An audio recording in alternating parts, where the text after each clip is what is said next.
લોકસભામાં વિપક્ષના નેતા તરીકે રાહુલ ગાંધીના રાહુલ નથી હિન્દુઓ અંગેના નિવેદને હોબાળો મચાવ્યો હતો. વાસ્તવમાં રાહુલે કહ્યું હતું કે જેઓ પોતાને હિન્દુ કહે છે તેઓ હિંસા કરે છે અંગે ગૃહમાં ભારે હોબાળો થયો હતો. પીએમ મોદી પોતે જ રાહુલને તેમના ભાષણ દરમિયાન અટકાવ્યા અને કહ્યું કે સમગ્ર હિન્દુ સમુદાયને હિંસા સાથે જોડવો યોગ્ય નથી. આ સાથે જ કેન્દ્રીય ગૃહમંત્રી અમિત શાહ પણ રાહુલ ગાંધી પર આકરા પ્રહારો કર્યા હતા. શાહે કહ્યું કે રાહુલ ગાંધીએ આ નિવેદન માટે માફી માંગવી જોઈએ. રાહુલ ગાંધીએ શું કહ્યું?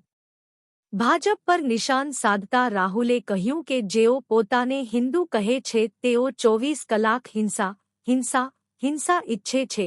ધિક્કાર, જુઠ્ઠાણા કરતા રહો.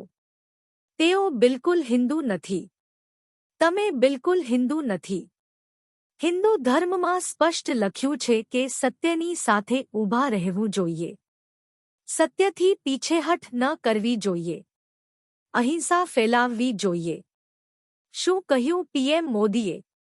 આ દરમિયાન પીએમ મોદીએ વચ્ચે ઊભા થઈને રાહુલ ગાંધીને રોક્યા અને કહ્યું કે આ મામલો ખૂબ જ ગંભીર છે.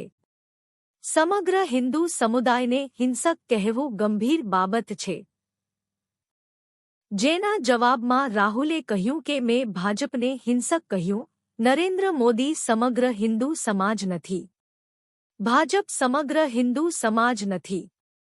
આરએસએસ એ સમગ્ર હિન્દુ સમાજ નથી. અમિત શાહે શું જવાબ આપ્યો? રાહુલ ગાંધીના નિવેદનનો પલટવાર કરતા અમિત શાહે કહ્યું કે આટલું મોટું કૃત્ય અવાજ ઉઠાવીને છુપાવી શકાય નહીં. મને નથી લાગતું કે બંધારણીય પદ પર રહેલા વ્યક્તિએ તેની સાથે હિંસાની લાગણી જોડવી જોઈએ. શાહે વધુમાં કહ્યું હતું કે હું તેમને એક વિનંતી પણ કરવા માંગુ છું કે તેઓ એકવાર ઇસ્લામમાં અભ્યમુદ્રા પર ઇસ્લામના વિદ્વાનોનો અભિપ્રાય લે. તેમણે ગુરુ નાનક સાહેબની અભ્યમુદ્રા પરનો અભિપ્રાય લેવો જોઈએ. અભ્યનો મુદ્દો તેમને બનાવવાનો છે. જ્યારે વૈચારિક આતંક હતો ત્યારે તેમણે આખા દેશને ડરાવ્યો છે.